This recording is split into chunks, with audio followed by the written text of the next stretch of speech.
नमस्कार। कार्यक्रम में आपका बहुत बहुत स्वागत है। मैं हूं योगीराज योगेश। भाई साहब, ये राज्यसभा मेंबर करते क्या हैं?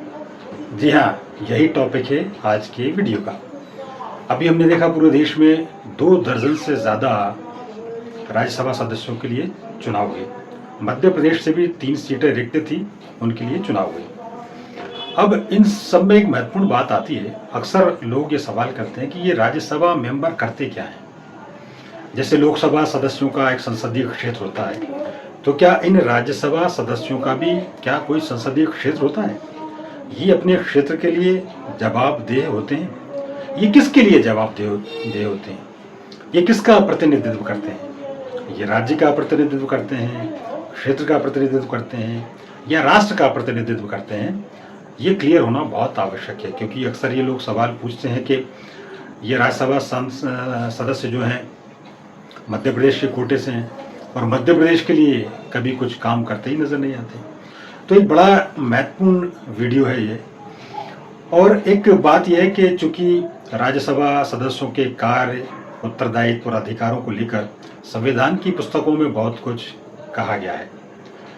बहुत सारे संदर्भ आपको ऐसे मिल जाएंगे जिसमें इनके कार्यों को लेकर क्लियरिटी है। लेकिन सवाल बार बार यही पूछा जाता है, जैसे हम लोकसभा सदस्य जब हमारे क्षेत्र में आता है तो हम अपनी समस्याओं से उसको अवगत कराते हैं। बिजली, पानी, सड़क जैसी मूलभूत सुविधाओं को लेकर हम उनको कह सकते हैं, 2-4 बात सुना सकते हैं। वो भी चूंकि अपने क्षेत्र का प्रतिनिधित्व करते हैं तो वो भी हमारी बात को सुनने के लिए बाध्य होते हैं। वो ध्यान से हमारी बात सुनते हैं और फिर उस पर अमल करते हैं। पर राज्यसभा सदस्यों के मामले में ये बात दूर की कौड़ी लगती है कि आखिर इनके सामने कौन सी समस्या लेकर जाएं। क्या ये भी बिजली, पानी, सड़क के मामले को लेकर प्रॉब्लम सॉल्व कर सकते हैं? जी हाँ, निश्चित कर सकते हैं।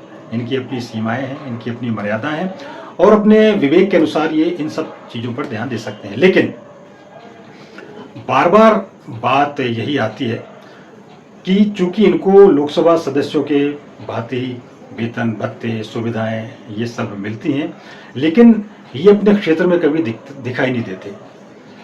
अब चूंकि भोपाल में इनका नामांकन दाखिल होता है तो कई बार ऐसा अंदेशा लगता है कि शायद हो सकता है लोकसभा भोपाल का प्रतिनिधित्व करते हो, या जो भी जिस देश से या जिस शहर से चुन के आते हैं वहाँ का प्रतिनिधित्व करते होते हैं। लेकिन ऐसा होता नहीं है और इसलिए लोगों की ये शंकाएं रहती हैं कि ये चुनाव जीतने के बाद कभी नजर ही नहीं आते, ये कहाँ रहते हैं, क्या करते हैं। इसको लेकर लोगों के मन में सवाल उठते रहते हैं। आज हम बताएंगे कि इनका दायरा क्या होता है, काम करने का क्षेत्र क्या होता है।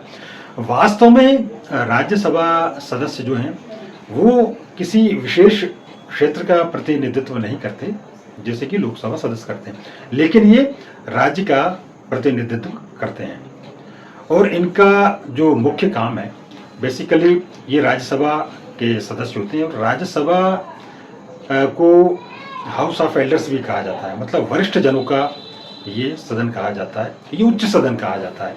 इसमें नॉमिनेट होना अपने आप में, इसके लिए चुना जाना अपने आप में बड़े गर्व की बात होती है।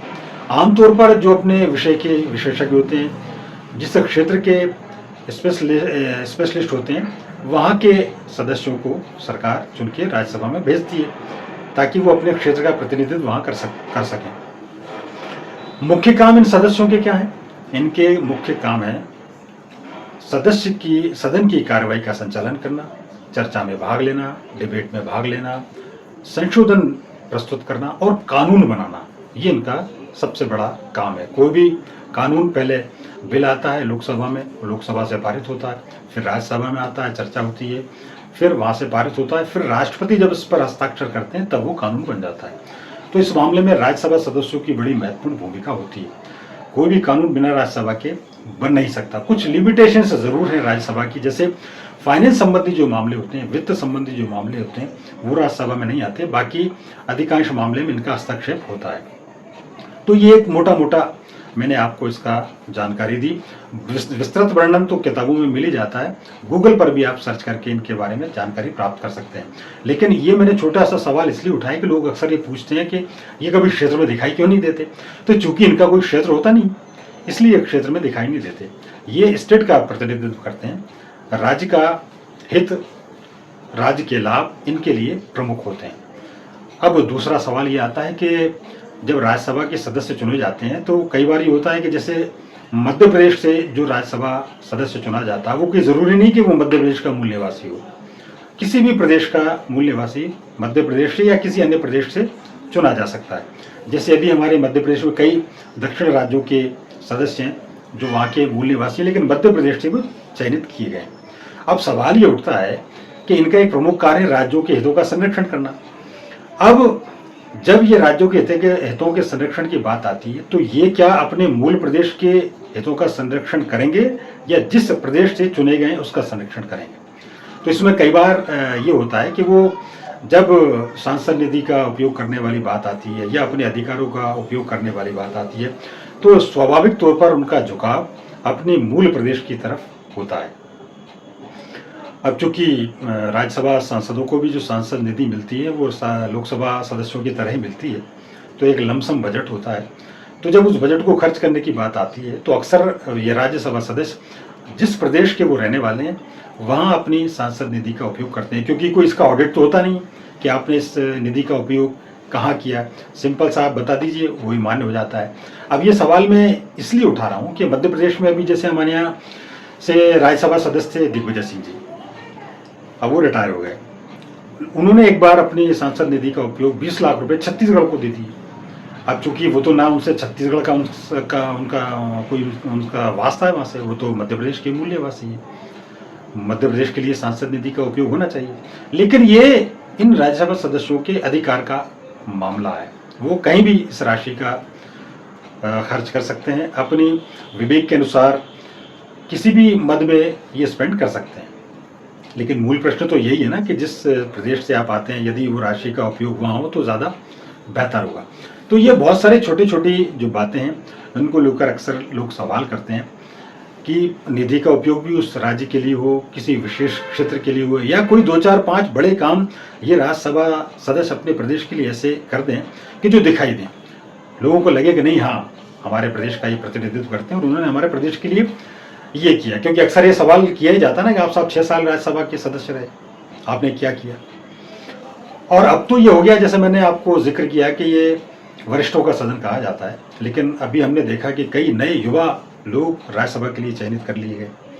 अब ये कोई ऑब्जेक्शन वाली बात नहीं है, कोई भी किसी का भी चयन इसके लिए कर सकते हैं, पार्टी जैसे चाहे उसको नॉमिनेट कर सकती है, क्योंकि इसकी जो चयन की प्रक्रिया है विधायकों की सदस्य संख्या के मान से आपके राज्यसभा सदस्यों की संख्या तय हो जाती है। हमारे मध्य प्रदेश में 229 विधायक हैं, तो उस मान से 3 राज्यसभा सदस्य चुने जाते हैं। अब बहुमत के हिसाब से देखा जाए तो इसमें से 66 सीटें कांग्रेस की हैं, तो उनके लिए 58 सीटों पर एक राज्यसभा सीट का चयन होता है, एक राज्यसभा सदस्य का चयन होता है। तो एक सीट कांग्रेस के लिए और बाकी 2 सीट बीजेपी के लिए स्वाभाविक तौर पर उनके खाते में जाती है। लेकिन मध्य प्रदेश में इस बार गजब हो गया। मध्य प्रदेश में बीजेपी ने इस बार तीसरा कैंडिडेट भी उतार दिया, जबकि जीत सीटों के लिहाज के मान से देखा जाए तो 58 सीटें चाहिए जीतने के लिए, कांग्रेस के पास 66 सीट थी। तो 2 राज्यसभा सदस्य बीजेपी की तरफ से और एक राज्यसभा सांसद कांग्रेस की तरफ से चुना जाना लगभग तय था। लेकिन जैसे ही बीजेपी ने अपना तीसरा प्रत्याशी मैदान में उतारा, वैसे ही कांग्रेस में खलबलाहट मच गई, क्रॉस वोटिंग की संभावनाएं नजर आने लगी, करोड़ों के ऑफर देने के प्रस्ताव आ गए और ये भी कहा गया कि 58 सदस्यों में कुछ 2-4 सदस्य ऐसे थे कांग्रेस के जिनकी सदस्यता पर तलवार अटक रही थी। तो कुल मिलाकर यदि 5-7 सदस्य बीजेपी इधर उधर कर दे तो उनकी एक सीट आसानी से जीत जाएगी। लेकिन जब मध्य प्रदेश में तो दूसरा ही खेल हो गया। मध्य प्रदेश में जब कांग्रेस प्रत्याशी मीनाक्षी नटराजन ने अपना पर्चा भरा तो उसमें कुछ त्रुटियां ऐसी रह गई कि प्रमुख सचिव विधानसभा के जो थे उन्होंने उनका पर्चा ही निरस्त कर दिया, पर्चा खारिज हो गया। लिहाजा तीनों के तीनों सीटें राज्यसभा की बीजेपी के लिए चयनित हो गई और पहली बार 3-0 से भाजपा का प्रत्याशी राज्यसभा के लिए चुने गए। इसमें एक रजनीश अग्रवाल, दूसरे महेश केवट और एक चुग जो पंजाब से आते लेकिन तरुण चुग मध्य प्रदेश से चुने गए। तो 3-0 से इस बार बीजेपी के लिए यह हिसाब रहा। अब इसमें एक दो तीन चीज बड़ी महत्वपूर्ण आती हैं कि जिस तरीके की कांग्रेस में उठापटक मची, मतलब पहली बार ये देखने में आया कि आप ये देखिए एक राज्यसभा सदस्य के लिए 70 सीटर विमान रनवे पर, हवाई अड्डे पर खड़ा रहा कि इनको कोई सुरक्षित स्थान पर ले जाया जा सके। तो आप देखिए कितना खर्च होता है इसमें सदस्यों के लिए, एक एक वोट की कितनी कीमत होती है। लेकिन वो विधानसभा वो जो कांग्रेस के जो विधायकों से भरा विमान रनवे पर ही खड़ा रहा और उड़ान नहीं भर पाया। उसके पहले रिजल्ट आ गया कि मीनाक्षी नटराजन लूज कर गई हैं। अब इसमें पूरा कांग्रेस की गुटबाजी बिल्कुल सतह पर आ गई। ये चूंकि प्रत्याशी राहुल गांधी ने दिया था, मीनाक्षी नटराजन का नाम राहुल गांधी ने तय किया था, और जिस दिन उनका नाम तय हुआ उसी दिन से उनके खिलाफ माहौल बनना शुरू हो गया। मध्य प्रदेश के वरिष्ठ कांग्रेस नेता दिग्विजय सिंह गुट के एक मेंबर ने तो खुलेआम मोर्चा खोल दिया मीनाक्षी नटराजन, नरेश ज्ञानचंदानी जी ने, और उन्होंने तो अपने फेसबुक पोस्ट में कह दिया कि मीनाक्षी नटराजन का हारना तय है और सेवोटेज होगा। तब से ही मीनाक्षी नटराजन को लेकर बहुत सारी बातें हो रही थी, क्रॉस वोटिंग की चर्चाएं चलना शुरू हो गई थी, और आखिर हुआ यही कि कांग्रेस की अंदरूनी गुटबाजी तो अपनी जगह, लेकिन वो पर्चा भरने में ही खामी रह गई और वो पर्चा निरस्त हो गया और कांग्रेस हार गई। अब इसके बाद जो गुटबाजी देखने में आई वो भी बड़ी दिलचस्प थी। ये जब पर्चा निरस्त हुआ उसको लेकर कांग्रेस ने प्रेस कॉन्फ्रेंस आयोजित की, और चूंकि मीनाक्षी नटराजन के प्रस्तावक एडवोकेट जो धनोपिया जी हैं, उन्होंने ये उनका फॉर्म भरा था मीनाक्षी नटराजन का, तो दिग्विजय सिंह जी का कहना यह था कि सबसे पहले उनको बोलने दिए जाए, उनके पास कुछ तथ्य हैं वो फैक्ट रखेंगे। बगल में जो हरीश चौधरी प्रदेश प्रभारी कांग्रेस के बैठे थे, उन्होंने दिग्विजय सिंह जी से स्पष्ट तल खलेजे में कह दिया कि आप रहने दीजिए, हम सब कर लेंगे। तो कहीं ना कहीं यह था कि जो राज्यसभा सदस्य जो विधायकों का जो सोबेटोज की जो स्थिति बनी, मतलब दिग्विजय सिंह गुट ने मीनाक्षी नटराजन का विरोध किया, इसलिए हरीश चौधरी के वहां तलखंदास देखने को मिला।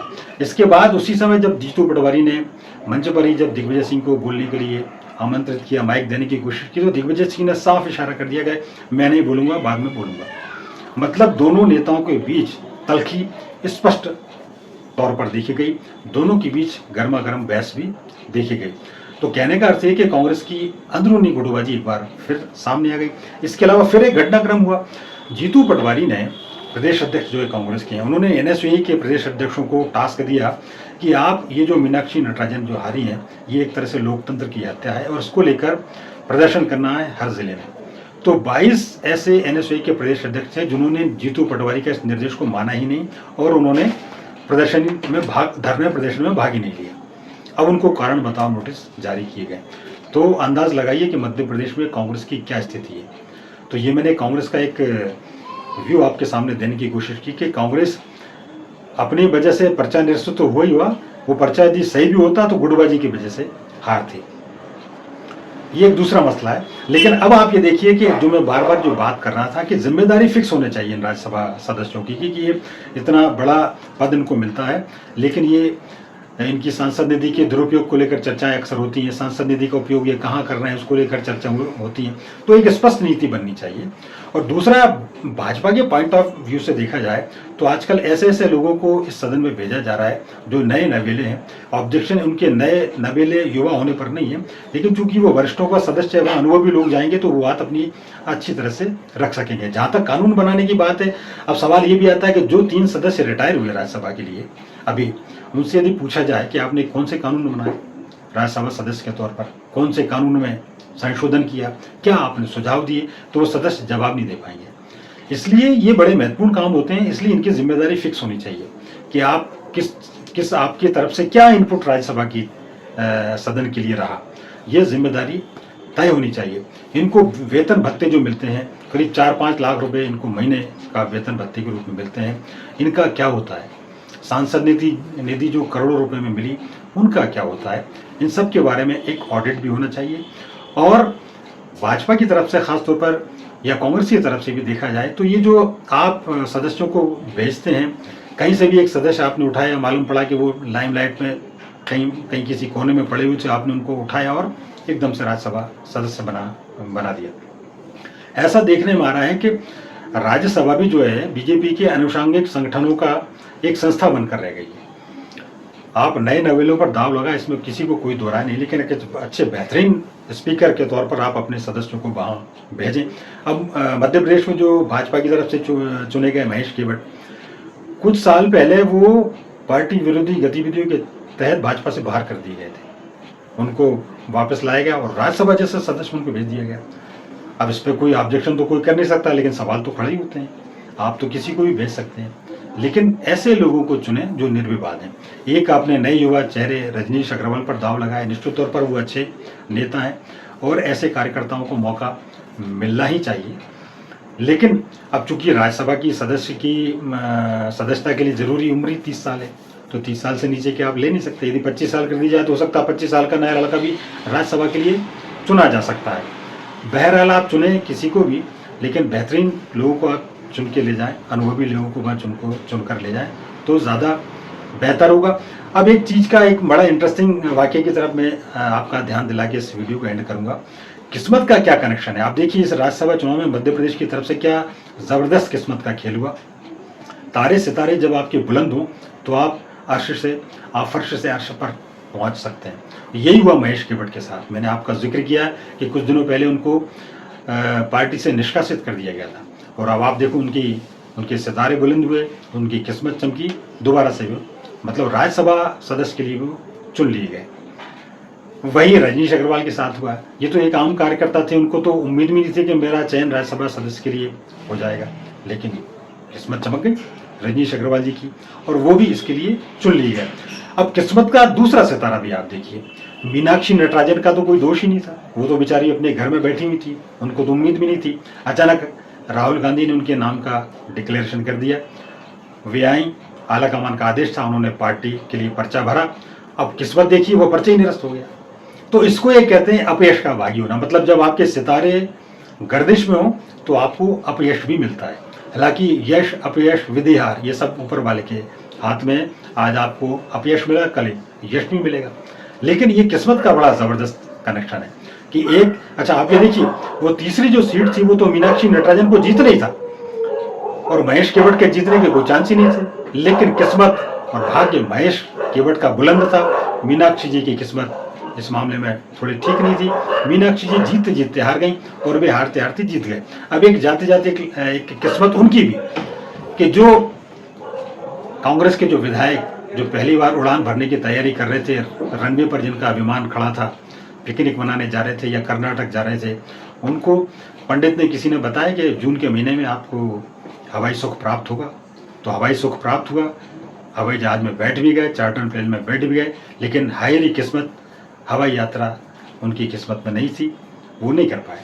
तो ये सब इस चुनाव के बहाने भी देखने को मिला। इस वीडियो में फिलहाल इतना ही।